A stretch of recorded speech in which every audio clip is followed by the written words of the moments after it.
Hello YouTube, Video Game House here with a amazing deck that is going to ruin the meta. Yes, if this thing catches on at all, the entire metagame that you guys know and love right now is going to be trampled. I played tested this, I worked on it, I ran it through tournaments, I ran it through many stress tests, and what I've basically accomplished is block lax, but with spiders. The deck has its footing. I'm going to go over the cards in the deck list. If you guys are here just to see the gameplay footage and you kind of understand what you're looking at already, feel free to just jump to the gameplay. You'll be able to see my entire tournament run as of what happened at the most recent tournament that I brought this to. We did go 6-2-1, just missing asymmetrical cut. And I'll go over how and why that happened a little bit later. First things first, let's go over the deck and why I chose to use what certain cards in the deck itself. Obviously, we're running the 4/4 Tarountula Spidops line. Spidops has a wonderful ability known as Trap Territory, which states for each Spidops on your board, your opponent's retreat cost is +1 energy. Now, you may not think that's a lot, you may not think that's gonna really matter, but in this day and age of our current meta, think of how many switch cards you're running in your deck. Prime Catcher, maybe a switch, not really considered a switch, but still works as one, maybe a Toro, but that's about it, right? So, if I lock you in after you've used those 3 opportunities, what do? You're going to end up decking out, so long as I have a combination that allows us to never deck out. We'll get on to that in a minute. Next up is our Relicanth using Memory Dive. Memory Dive's ability is basically, if it's on the board, you can use the attacks of your existing Pokemon, so Tarountula's bind down attack is still accessible, even if it is a Spidops. So Spidops can give your opponent +1 retreat cost, and it can also take, it can lock your opponent in for 10 damage. So even if the retreat cost is relatively low and your opponent may be able to get out of it, you can still use bind down to lock your opponent in so that they cannot bring their better Pokemon up. Nacli using Corner does the same thing. 1 fighting energy, 10 damage. Your opponent cannot retreat next turn. But the reason we run the Nacli, Naclstack, Garganacl, and if we go into the items, you can see the one of Rare Candy. It's to make sure that we can get Garganacl on the board with Blessed Salt. With Relicanth on the board, you can still use Nacli to Corner, so it doesn't really matter if your opponent tries to use it as a defensive play, bringing up Garganacl, because it has 3 retreat costs. You're still able to use Corner on Nacli, doing the same thing as if Tarountula was in the active, regardless. But Blessed Salt counters Grimmsnarl Frostlass, one of the biggest decks in the format right now. Obviously, using Frostlass to ping damage. We have multiple Spidops, which can still hit super effective on Grimmsnarl, which we do think of after the event. We still kind of get there in certain matchups, but the Garganacl is a wonderful counter where it also gives you the same effect as the Ethan's Sudowoodo, which a lot of people are pointing me out to. But I believe that Nacli worked a lot better because of our Garganacl play. We also do run the one of Teleporter Abra. Teleporter Abra just has the ability that if it's in the active, you can take it and any card attached to it and shuffle it back into your deck. One part of our 2-card infinite deck combo. And then we also run the Ace Nullifier Genesect, which I'm sure you guys may know, but if you don't, Ace Spec Nullifier Genesect states that if Genesect has an item on it, or a tool on it rather, my apologies, your opponent can't use their Ace Spec. And now remember what I said about before, having only a couple of switch options, usually one of them being Prime Catcher. Genesect with 1 tool can stop Prime Catcher in its entirety, cutting an entire switch option out of your opponent's deck. Now, we do run the 4 Arvens. Obviously, we want to start Arven, and our deck likes to go second, so we can go Arven into Precious Trolley, Evo TM, and hopefully find a way of getting an evolution so we can get our evolutions out, and obviously start multiple Spidopses, locking our opponent's Pokemon in, and or at least making it harder for them to move around if they didn't do everything they needed to on turn 1. We still run 4 Ionos because of hand disruption, and it pairs well with 2 Xerosics, and now I've already tried testing 1 Xerosig and an extra Pal Pad. It actually works better with 2 Xerosigs. We kind of want to, if we lock them in, a lot of players have to just pass turns over and over and over again, which you're going to see in the video. Usually I kind of aim at like 8 or 9 cards in hand. I hit them with a 0-6 down to 3, and then we're able to use Iono, resetting my 27 card hand back into my deck and only giving me 6 cards.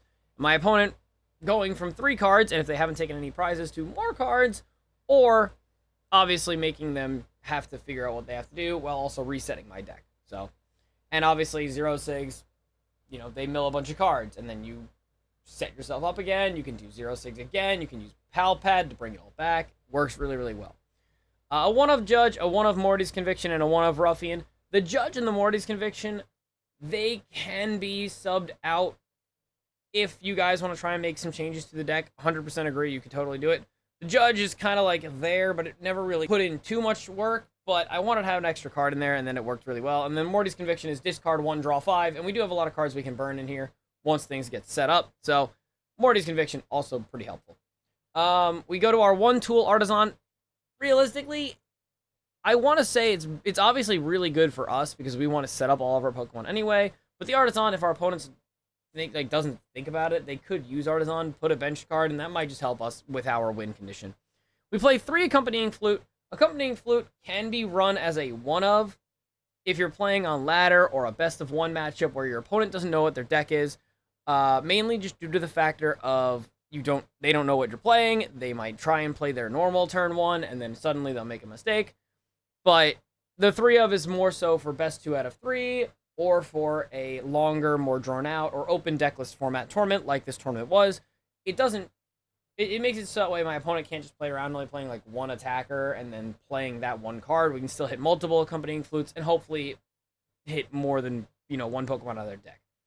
2 Buddy-Buddy Poffins in case Precious Trolley is prized. We're still able to use Buddy-Buddy Poffin as a kind of escape route. 2 Earthen Vessels because I've always kept running out of energies. Granted, we only use a total of 7 here. 5 Grass, 2 Fighting, and 1 Jet. 2 Pokégear 3.0s to help it easier to find our supporters, and sometimes it really, really matters. Obviously, the Rare Candy, like I said before, and the Super Rod to get our cards back into the deck in case we have to lose them, in case our opponent knocks them out. Obviously, getting our stuff back, and more importantly, our energies back. Super important for us. 1 Pal Pad seemed to be more than enough. I didn't really feel a necessary second one, but it does come in clutch quite a lot. We have 1 redeemable ticket. And the reason this redeemable ticket exists is because of the Abra and Jet Energy combo. Abra and Jet Energy are a 2-card combo that on turn 1, if you play Precious Trolley or Buddy-Buddy Poffin or Earthen Vessel, you can check your deck, make sure you have them. If you don't, you want to hit that redeemable ticket to get them back into the deck as quickly as possible. Because obviously we have the infinite deck, and if we need the infinite deck, redeemable ticket can give us infinite deck back. 2 of Handheld Fan. Again, I'm somewhat on the fence between 2 Handheld Fan and 1 Rescue Board, or 1 Handheld Fan and 2 Rescue Boards, because I didn't change too much of our games, but I felt that Rescue Board would be a little bit more helpful if we tried to run 2, so it's on my mind. And then obviously the 2 Evos, because if we lose 1, we can still get another one, and obviously late game, it becomes a discard card for Earthen Vessel or anything else that we may need, and the 1 of Rescue Board. Like I said, for the 2 1/5 energies, we want to have 1 extra energy over the amount of Spidops we have, because we just need at least 1 grass energy and 1 other energy to attack with Spidops if we need to, but we just need 1 grass energy to use Tarountula, and we have 1 extra energy based upon the amount of Nacli we have, because in case I need another one or one gets prized, we'll have an extra energy. And obviously, like I said, the Jet Energy Abra combos into just, my opponent's locked, they can't do anything, pass, pass, pass, pass, pass, pass. 2-card combo, Abra to bench, Jet Energy to active, activate ability, back in the deck. Pass, pass, pass, pass, pass.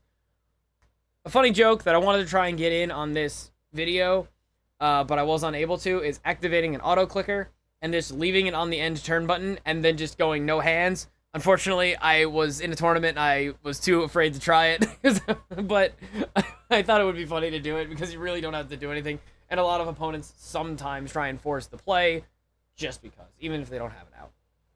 Now, I do want to bring up that this deck has gone into 3 separate tournaments so far. It did very, very poorly on its first matchup, going only a 1-3, and we dropped from that event. And then we set up a secondary event where we went in with a 70 players, I believe, around 70 area players. We hit 13th place with a 4-2-1 record, and its final listing, as of just yesterday, it got 13th place again in a 190-ish man tournament. I think it was 180-something. I can show you guys the picture of that as well. These are our 2 tournaments. I can zoom in for you, sorry.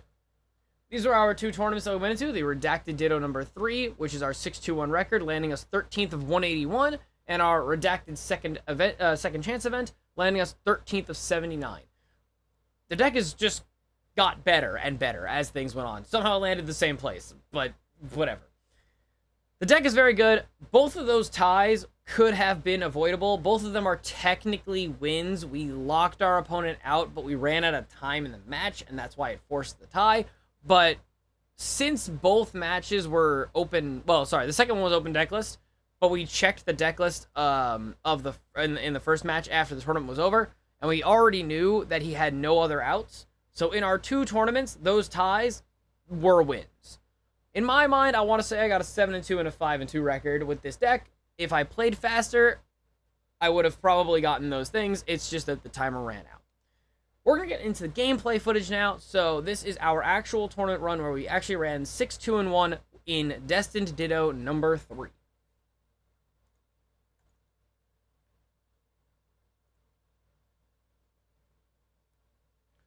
Now, just as a heads up, I have taken this video from our stream, from the tournament itself, and I sped it up 600% because every game is 30 minutes long, and basically every match we use that full 30 minutes because the deck runs a little slow.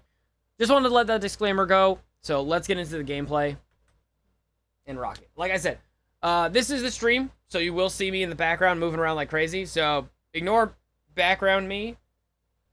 Let me show you what I got. Yeah, and like I said, this is straight from the stream. I don't have a way of cropping my old self out, so ignore me from the background, because I'm going to be the one giving out all of the information. So, our game 1, unfortunately, we have found our worst matchup is Ethan's Typhlosion. They're easily able to set up. They don't need much of an attacker outside of Ethan's Typhlosion, and they legitimately only have 1 energy to attack. It's hard to really stop them from doing anything, and obviously our deck is entirely weak to grass, so even Cyndaquil with Ember can do 30 to knock us out. So, Evolution obviously helps them get 2 prizes. Not evolving, so they can still knock us out with 1 energy. So, we tried our best here, but the game went very quickly. They were able to just kind of steamroll us. They got all their Ethans in the discard pile very, very quickly. Even though we used the Genesect to stop them from using what I believe they had was Secret Box, it didn't make a difference. Granted, they were able to get 3 Quilavas down and just set everything up.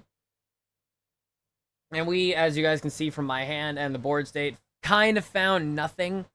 So, we did start our tournament off a little bit rocky, but for some reason I have this curse where I always start the tournament off a little bit rocky, and somehow am able to turn it around as the tournament goes on.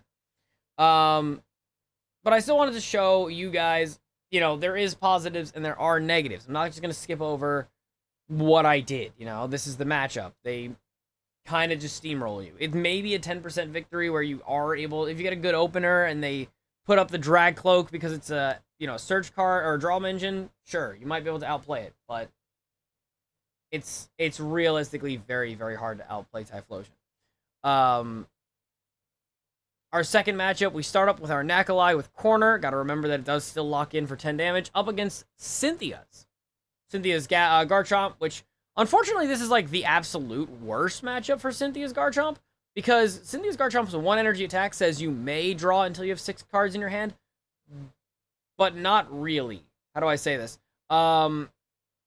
In the online TCG Live, unfortunately, is still broken.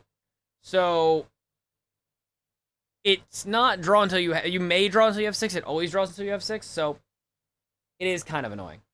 We opened pretty well, getting our evolution, getting an energy, getting our, you know, Buddy-Buddy Poffin. I believe this was the game, actually, where I freak out because I used Arven, had a great start, but unfortunately, Live's wonderful client did not allow me to take Precious Trolley, which would have guaranteed me the game on turn 1. Because I have the Handheld Fan, I could have had, you know, I could have blocked the Ace Spec, but then on turn 2, I'm just suddenly able to hit the Precious Trolley, so, you know, whatever. We are able to get our cards down. We try and retreat out so we can get the regular Tarountula inactive. We didn't want to try and, like, bind down Gabite, because obviously can still just evolve into Garchomp, and it has 2 energies for 260 to knock out our Spidops. So we didn't want that happening, but letting him take 1 or 2 prizes is fine because our counter catcher becomes active. We also hit him with an Accompanying Flute. I know it's really fast, and I do apologize. I'm just trying to say as what happens. But the Accompanying Flute hit a Badoo. So Badoo can do, yes, 10 damage to us over time, but we don't really mind that 10 damage because we don't need items too much if Badoo gets locked in the active. Obviously, with our board state here, we are able to just kind of abuse him. The Roserade that he put down would be his undoing because, as you guys can clearly see, Roserade, 1 energy retreat cost becomes a 3 energy retreat cost, and because of an open decklist format, we can tell they do not have an out to this, unless they want to spend 3 energies in order to retreat. As of this point, I've already won the game. It is just pass, over and over and over again until, you know, they have a good amount of cards in their hand and I find a Xerosig and I can just delete their hand. There's my Pal Pad in order to go get Xerosig Iono back into the deck, which seems to be a good combo in most cases. Top deck the Xerosig, they had 9 cards in hand, they dropped down to 3, and they're just going to keep burning. And you got to remember, that is the kind of the combo of the deck. I don't need to attack. I can, but I don't need to. And if you really are going to play this deck out, just something to remember is that Rescue Board has a second effect that not a lot of people remember, is that if your opponent's HP goes to 30 or less, their retreat cost does become 0. And see, as you see, he couldn't play any cards. I didn't need to play any cards, so I just waited and waited and waited until they got 9 cards in their hand, hit him with a Xerosigs, and then I hit him with an Iono. So we milled out 12 cards out of his hand because he couldn't play anything. Luckily, we get the win very nicely, and moving forward, I didn't see the guy's deck immediately, so I was like, oh, it's Iron Leaves. Are you playing, like, Joltik Box with the Iron Leaves that does the Iron Leaves thing? And then I saw Munkidori, and then I'm like, all right, let me go check his deck list. We got to go first. Our opponent won the coin flip and chose first for us, and we were able to, well, you can see the board state. We hit our ace spec in our opening hand. Felt awesome. Love it when that happens. We have a nice little board state going first. Unfortunately, though, as you guys can pretty much see, we have nothing to really follow up. But neither do they. They saw our board state and how our matchup will work. Like, you guys can, like, they understand, like, they can see our deck list. They know that we're going to try and lock in, and they know that they, you know, if they put up a whole bunch of extra Pokemon, it messes them up a bit. And they don't want to have that happen, so they only keep down 1 Munkidori and 1 Morgrem, and they don't want to put down any extra Pokemon because they don't want me locking something in. Obviously, this is another key point to the match. You must, and I mean this, must not give up until the last prize card is taken with this, because 1 good turn with 1 good lock can be a make or break. I have had too many games with this deck where I've saved it until the last prize card or 2 prize cards left, and I've been able to just go, hold on, top deck Iono into counter catcher, and, you know, Tarountula binds down, my opponent can't get out of it for many, many turns, if not permanently, and we'd be able to make an entire comeback, giving me many, many turns to go Super Rod, to get my cards back in my deck, to reset my board state, to add more Spidops, to make it just worse and worse every turn for my opponent to make any kind of comeback. My opponent makes a slight miscalculation here with the Munkidori. I think they may have forgotten how the Devo works, because normally Devo would delete the Pokemon, and he was only able to delete 1, so I got the Spidops back, and now the Munkidori's retreat cost is still 3. I didn't want him bringing up the Grimmsnarl, which, in hindsight, I could have let happen, but I played around a boss's orders into, like, my Spidops, because if he bossed into Spidops, put an energy on his Munkidori, and retreated, he'd be able to hit my Spidops for 180. I wouldn't be able to do anything. I'd have to sit there until I figured something out. Now, like I said, we bind him down, even though he started with 3 prizes, and we couldn't do anything about it. We got our Super Rod back. We got our Pokemon back in our deck. We can now use Buddy-Buddy Poffin to get them back out. We can just keep setting things to make things worse and worse and worse for him. We know he's got an open deck list, so we know how many energies he has. We saw his only attacker. We bossed it up. We got rid of it. So he wants to try and go with the Frostlass engine, and I saw that, so that's why I wanted to get my Garganacl out as quickly as possible to see if this works. Pal Pad, just because. We got our Buddy-Buddy Poffin down, and since he cannot move, we figure TM Evo can work really well in my favor, because I want to try and get my stuff to evolve to lock him in even further. Since Munkidori only has 1 energy, And we're not super worried about taking a knockout because we're still afraid of like Rare Candy, Grimmsnarl into another attacking unit. We also weren't really afraid of losing our fish here, so it was kind of great. And we hit our Garganacl, and we set up counter Garganacl, and it's fantastic. So, we don't care about the fish. His retreat cost is currently 4 on a Munkidori with no switch cards in the deck. So we just sit here, and we have 2 prizes left. We don't realistically care. Between turns, the Frostlass does 10 damage, and I heal for 20. And then when it goes back, I heal for 20 again. So I'm healing 20 every single in-between phase. When it comes back, goes to me, and then goes back to him, I'm healing for 20. So it keeps all of my Pokemon safe, because obviously the Munkidori's maximum damage with 1 Frostlass is moving 4 damage counters over, and then doing 10 more as it passes. I heal for 20, it goes down to 30. I take 10 more, I heal again when it passes, so I only take 20 damage per turn at most, and it's awesome. He notices that, and unfortunately, I'm able to just stall out, and he's not able to put up enough damage. Even he took out the Genesect, which is what his target was. It never would have given him the game, so we were able to just sit there. We saw him bring out his Ursaluna with all of my Spidopses plus damage plus energy. We were able to hit that 270 knockout on it, leaving him for only 1 prize. So even if he was able to go into Grimmsnarl here, we still had game. Outside of, I think he needed bosses to knock out the Garganacl and put up 3 damage on the Genesect, and then, like, needed to do that, like, 1 extra time. And he doesn't want to take the knockout. Luckily, we hit Arven. We have everything else we need in the deck to get the retreat, and he saw that and conceded out. Great game. Really good game. Garganacl showing off that it can counter the Frostlass really, really well.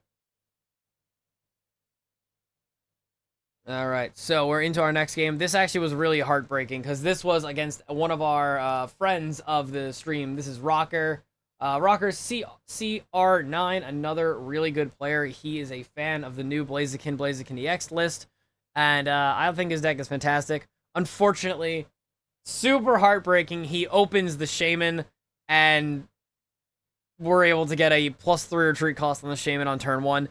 I thought that this was going to be a bit of a tricky matchup because of the fact his entire deck is 1, fire types, and 2, able to move energies. So you can still, if I set up a big energy play, you know, like he has, like I can lock him in or whatever. If I don't lock him in with using bind down, let's say, there's a % chance where he can just go manual attach, Blaziken, retreat everything, and then bring out a Pokemon that can do something.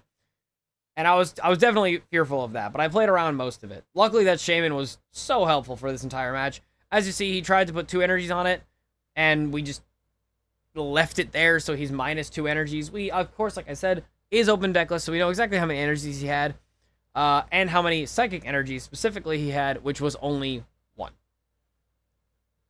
So he is able to do Evolution. He's got 2 Blaziken EXs. He can't really use them, because if he puts them on anything, then he loses access to the energies. We set up our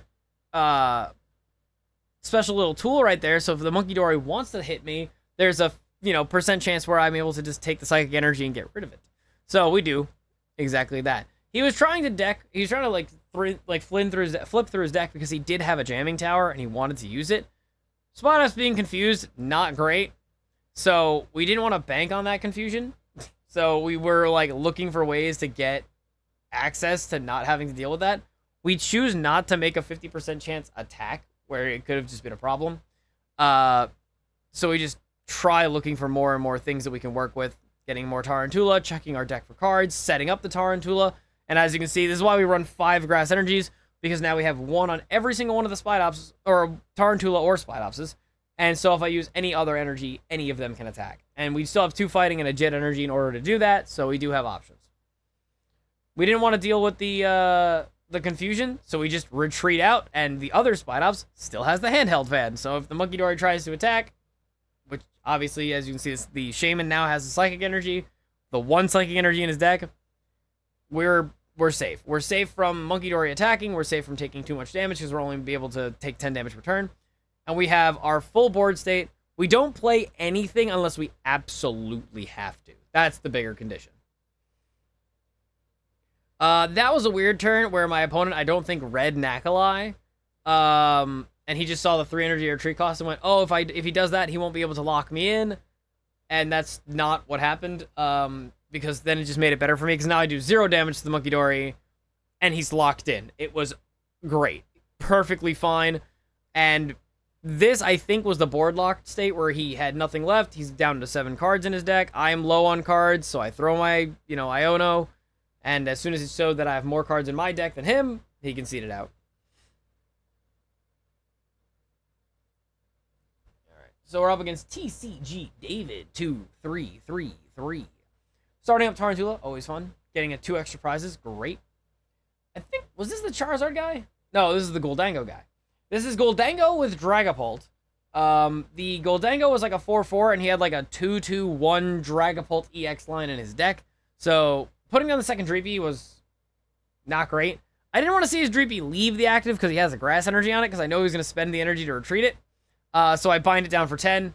Turns out he was just going to use TM Evolution anyway and go get Dragapult immediately. I think he noticed that I was trying to lock him in anyway, so he didn't want to let Dragapult wait there. He doesn't need to use Drag Cloak. He just went off with it. But we were able to just get the bind down on Dreepy again because, well, we also have +2 on the retreat cost, so his Dreepy is now +3, but we were trying to play around a Crespin that Dreepy could use, and he had 1 switch in his deck. He did get to use it. I think he had 1 switch, 1 Turo, which was like our biggest 2 concerns, but he had no way of getting the switch back. So once he's used it, that's it. Now we're behind by 1, and we just need to lock him in place because we have 2 Spidops already. So we just bring the Dreepy back and just go for another Spidops and pass our turn so we can just sit there doing nothing. You can see in my hand I have the Jet Energy and the Abra, so we have infinite deck in the deck already, so we don't need to worry about that. And my opponent has unfortunately played Jamming Tower, so we're not too super happy about that, but it's not the biggest of deals. We go in, we had a Precious Trolley, so we just had it. We did hit a Judge here, so like it did show something happening, but it's not like the best that could happen. And we're not too afraid because we see the only thing he has left is that Toro. So as long as Dreepy's in the active, we don't have to worry about the retreat cost kind of a thing because he's not going to pay 3 energy retreat to retreat the Dreepy. Instead, he's just going to like do his best. Our hand was kind of atrocious, but we were working on it. So he finds his Turo, gets the Turo, and brings the Dreepy back to hand. His board state is still there, but he does have a Munkidori on the bench. With our counter catcher and our way of getting our Spidopses back, bringing back the Tarountulas, slamming an Iono, setting his hand down. We go for Accompanying Flute. We whiff every single time. And now we just don't have to worry.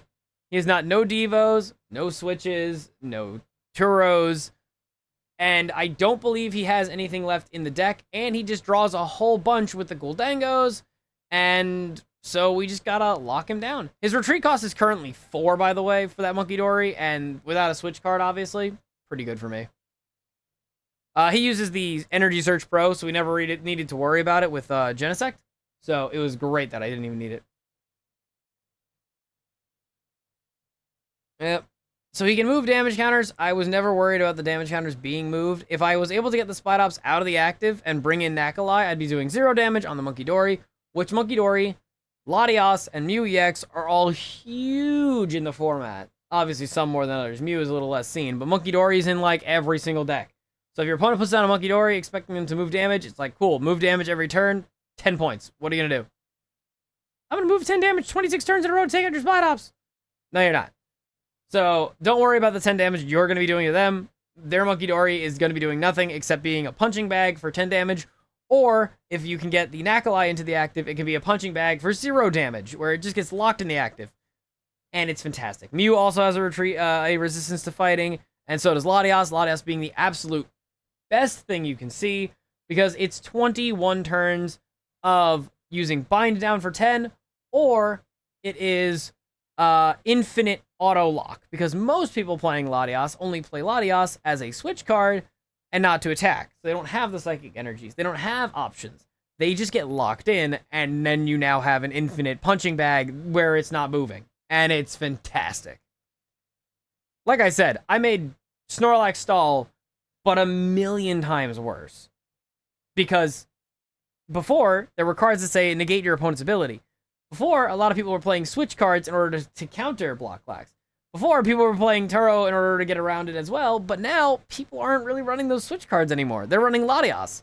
So if you bind down Latias, what happens? It can't leave, and your opponent's not playing switches. Goldango seems to be the only one that really plays a in-deck switch. At most, you'll see one switch and one Turo in most players' decks. Once those are out of the way, pretty low chance they have another way of getting those back out. Also, now that we have the whole setup, our Garganacl is just healing out all of the damage that he did put up with his Dragapult attack from earlier. So, our opponent taking one prize is only better than anything else. Also, you guys can see the timer right here. I'm at 11 minutes and they're at 3. We didn't take the tie here. We barely eked out a win where the timer was going to run out anyway. And so we just ran out of time. Take our win. We're at 4-1 right now in the tournament. We were doing very, very, very good. I believe you need 13 points was the cutoff to get to phase 2. This tournament is one of the best tournaments, Redacted and Blue Ditto. If you guys have time to do them, I would suggest them Saturday and Sunday. 7 o'clock on Saturday and 7:30 on Sunday. They run a phase 1, phase 2, asymmetrical cut, and top 8, where top 8 is best of 3. Everything else is best of 1. And you usually need a point cutoff system, where based upon how many points you get, will get you to phase 2, and then the top 8 players, or, you know, asymmetrical, whatever it will count for, will be the ones that move forward to asymmetrical cut, and or straight to top 8. We were very close to that asymmetrical, but unfortunately we missed by just that one tie that happened, but we'll get into that when we get to that matchup. Obviously, you can see a lot of players try to bring up the Relicanth, or bring up, like, Nacli, or something as to try and play a defensive play to stop me from using Bind Down for just one turn. Joltik Box, very funny outcome here, where we actually hit our Accompanying Flute for the first time ever, and Iron Hands got out, so now he has 2 Iron Hands. This guy was actually genuinely very nice to us on the tournament. A lot of people were very unhappy with the deck, and very not kind to us from playing the event. But this guy was very nice. We do have a full setup here. We have our wonderful lock board. We bring up the Nacli, so we're doing 0 damage now. And the Mew is locked in permanently, and it feels fantastic.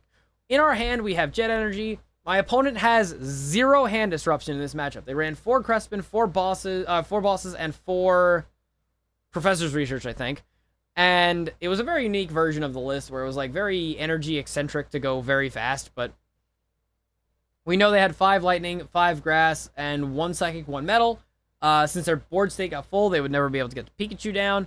And obviously, if you see this board state as it is, that Latias right there is fantastic. Problem with the Mew, obviously, is that they're able to use genome hacking to take Spidops' move. But as soon as that happened, I was just like, alright, well, bring out Latias then.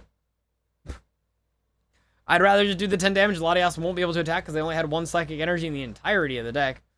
And we're just trying to find it. There it is. I don't know if he forgot if he had a second Psychic Energy, but I know he didn't have one, so I know he wasn't going to attack. Open decklist format with this deck is not fair. It's the same thing as if you were playing Block Locks in the old format in an open decklist online tournament, where you just know how many cards your opponent has to out your block, and then if they are unable to play around it, they just lose. So we are now in that lock phase. We're just going to be setting up our decks and our Pokemon so that way they can't do anything. Technically, we have 14 more turns of lock phase with Latias right there because it's taking damage and he doesn't move the damage. So I think my opponent realizes this and knows he's got nothing left, and he conceded. So it says I conceded, but I did. My opponent took the loss on the Limitless, and you guys can kind of see. If I move my chair, 5. That's the win we got. We're 5-1, and I think this is where we took a tie or a loss. No, we took a loss. This is Z and BLOU, Z and Blow, Blue, Blau, I'm not sure. This is All Out Blitzel, another sponsored player. I unfortunately queued into the only person I know that has maxed out his knowledge in stall and control. Dude knew exactly what was going into my deck and how to play around it, and I drew nothing. I don't have an energy, so I can't use Evo. I don't have another reset card like using Arven into, you know, better plays. I can't do anything, and I am relying on purely hoping for a top deck, and that's it. Because I have nothing into this matchup. This matchup is great for me, in all honesty. Mainly just due to the factor of I could have brought up the, he doesn't have Penny, no Turos, no stuff like that. But if, you know, we were able to play the match out, and we used Flute, we hit something awesome. If we used, if my opponent was unable to get the energy set up properly, we would have been able to do something. But our two losses in this tournament right here are Ethan's Typhlosion, our absolute worst matchup, and then just dead drawing into the guy who knows how to play around control the absolute best because he's played so much of it. So this guy, I don't know how to say it in a nice way. He was very, I guess he wanted to be very tournament healthy. I'm not sure what I want to say here.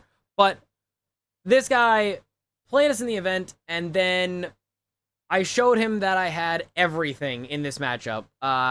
He played very smart. And in a weird way, Ruffian was the hero here. We're locking our opponent's Pheasantipity in as much as possible, and we don't want to lose our Xerosics, because obviously that's one of our win cons. So we're just trying to set up more and more stuff that we can use for the rest of the game, and stop him from obviously playing the game.